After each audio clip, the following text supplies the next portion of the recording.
The story that it fascinates me most, and why this park on this hillside is called Ivers Park, has to do with an enslaved man by the name of Jim, who had been enslaved by partners who just down the hill had a large commodity warehouse right on the riverfront.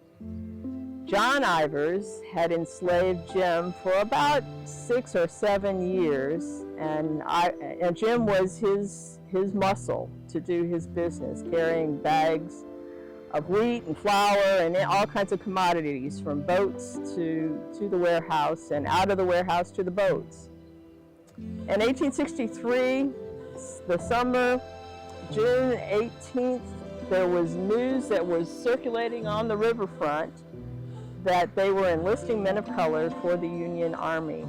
There were many men serving the Army in unofficial capacities in Cape Girardeau during that time because there were so many Union soldiers here. But Jim had never made that leap. He was still serving his master, John Ivers, his enslaver.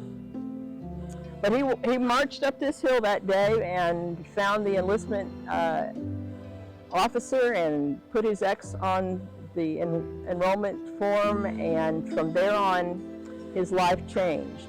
He was no longer considered enslaved, but he wasn't really free as a military man. But he and 45 others enlisted that day. In the course of the summer through late August, there were 75 men that also enlisted before they put them on riverboats and sent them south, which was always the thing to avoid if you were enslaved, but ironically, sent south to Helena, Arkansas to serve a 3-year enlistment here. As the men enlisted here, they encamped out to the west of town, where most of the other Union soldiers were encamped, and learned Army life. But it wasn't until late August, early September that the men that were enlisted here were put on a steamship and sent down to Helena, Arkansas.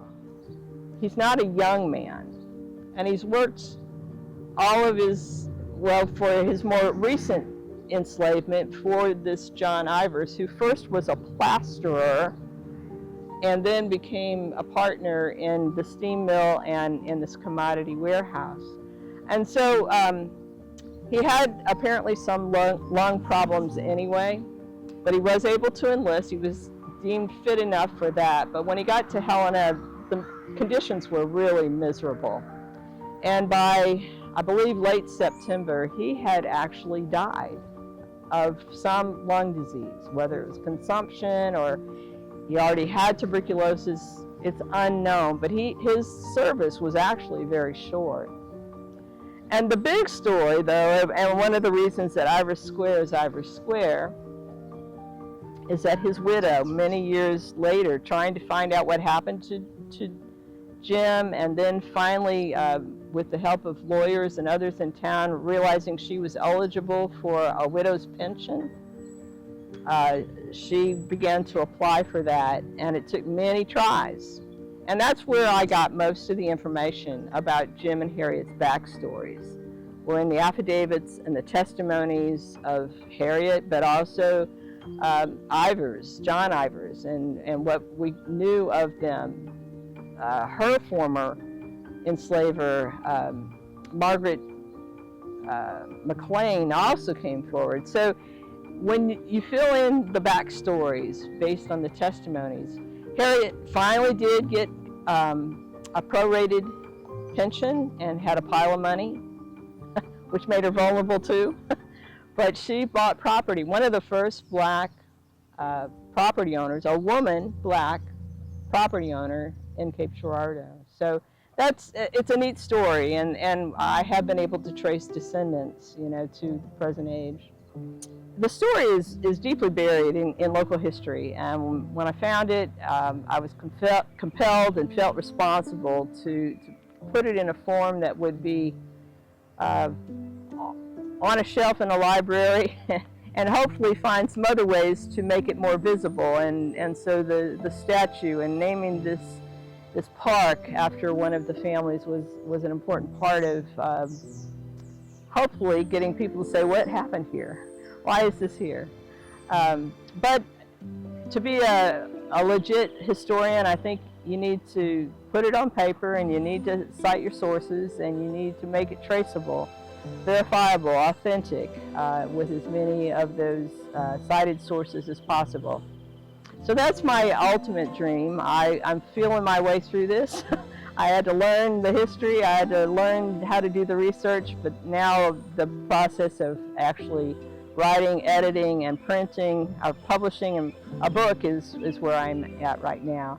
And it is a project that burns in my heart, but has been sidelined a few different times because of personal responsibilities with extended family. But before I get any older, hopefully I'm wiser, and now hopefully is the time. So I'm trying to navigate that. And I'm a woman, and I'm more interested in their personal stories. Yes, it was their enlistment that hooked me, and I can cite their military history.